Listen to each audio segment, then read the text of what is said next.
Biznesmen გიორგი ჩიკვაიძის სასამართლო პროცესი 17 აპრილამდე გადაიდო. მოშიმშილე პატიმრის ჯანმრთელობის მდგომარეობის გამო პენიტენციურმა სამსახურმა მისი სასამართლოში ეტაპირებას სარისკოდ მიიჩნია. ჩიკვაიძემ დისტანციურად ჩართვაზე უარი თქვა, რადგან მას სურდა პროცესს ფიზიკურად დასწრებოდა. დღევანდელ წლებზე ბრალდების მხარეს ჰქონდა შუამდგომლობა, რომ პროცესები პენიტენციურ დაწესებულებაში გამართულიყო. თუმცა მოსამართლე იზაკ ელენჯერიძემ დაცვის მხარის შუამდგომლობა დააკმაყოფილა და სხდომა 17 აპრილამდე გადადო. გიორგი ჩიკვაიძის სურვილი არის დაესწრო სასამართლოს სხდომას, მე გუშინ შევხვდი პირადად და მისის დამატებასულიდან სასამართლო პროცესზე გამოცხადდეს და უშუალოდ მიიღოს მონაწილეობა.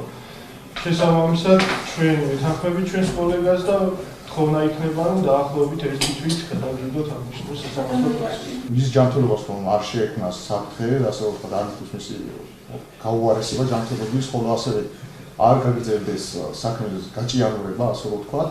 ბრალდების მხარეს იქნება შემდგომი სახის შუამდგომლობა, რომ მოხდეს პროცესების ჩატარება უშუალოდ პენიტენციურ დაწესებულებაში, სადაც მოხდება გიორგი ჩიკვაიძის დასწრებაც და ასევე შესაბამისად დაცული იქნება მისი ბოლოს ბრალდებული უფლებები. წინასწარი შეთანხმებით ჯგუფის მიერ სამსახურებრივი მდგომარეობის გამოყენებით დიდი ოდენობით თანხის მართლსაწინააღმდეგო მითვისების საქმეზე ჩიკვაიძესთან ერთად ბრალდებულია მისი ბიზნეს პარტნიორი ირაკლი პაპიაშვილი. მან დღეს მედიასთან ჩიკვაიძის ჯანმრთელობის მძიმე მდგომარეობაზე ისაუბრა. ალბათ ეხა ყველა დარწმუნდა, რომ მის ჯანმრთელობის მდგომარეობა არც ისე სახარბიელოა, გადაადგილება უჭირს, როგორც უკვე ყველა მიცით. ხედველობა მარცხენა თვალში ფაქტობრივად აღარ აქვს და არ ვიცი, ეს არის ამ ეტაპზე რაც ვიცი. ჩვენი მოთხოვნა ოჯახის რომ გადაიყვანონ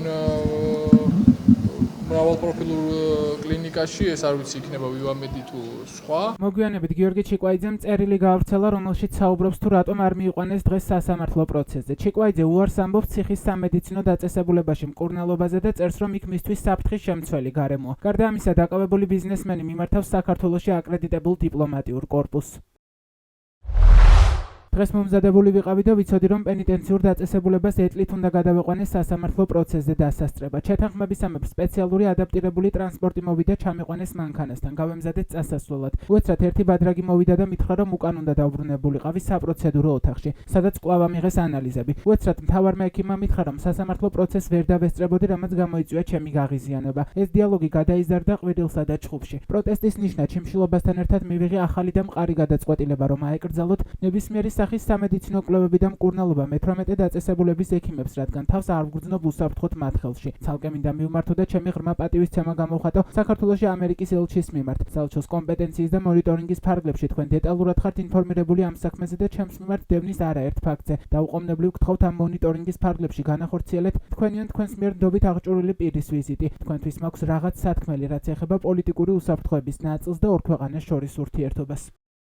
ქართული ოცნების სასამართლომ გიორგი ჩიკვაიძის აღკვეთის ღონისძიება გირაო პატიმრობით 11 მარტს შეცვალა. ირაკლი პაპიაშვილის გირაო კი ძალაში დატოვა. ბრალის დამტკიცების შემთხვევაში მათ 7-დან 11 წლამდე ვადით პატიმრობა ემუქრებათ. ოცნების ყოფილი მხარდამჭერი ბიზნესმენი გიორგი ჩიკვაიძე თავს დამნაშავედ არ მიიჩნევს და ამბობს, რომ 2022 წელს ანტისახელმწიფოებრივი დავალების შესრულებაზე უარის თქმის შემდეგ მას რეჟიმი პოლიტიკურად დევნის. ჩიკვაიძე უკვე 14 დღეა პროტესტის ნიშნად შიმშილობს.